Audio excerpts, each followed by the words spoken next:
উত্তর চব্বিশ পরগনার হাড়োয়া থানার সোনাপুকুর শঙ্করপুর গ্রাম পঞ্চায়েতে জুজুরগাছা গ্রামের রাস্তার পাশ থেকে বছর 35-এর এক যুবকের দেহ উদ্ধার করে হাড়োয়া থানার পুলিশ।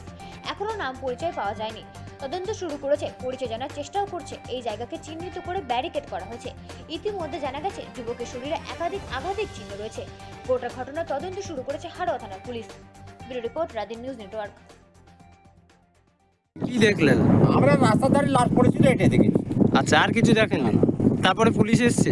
তারপর ওখানে আমরা যে দেখি পুলিশ দাঁড়িয়ে রয়েছে। আচ্ছা পুলিশ দাঁড়িয়ে থাকা অবস্থায় আমরা ওখানে দেখলাম যে একটা লাশ পড়ে আছে। আচ্ছা, মানে কি ওর আঘাতের পশ্চিমে হয়ে পড়ে আছে। আঘাতের কোনো চিহ্ন আছে? আমরা তার টের পাইনি।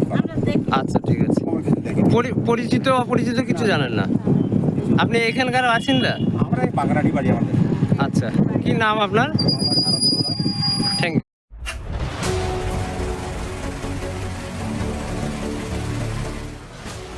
entertainment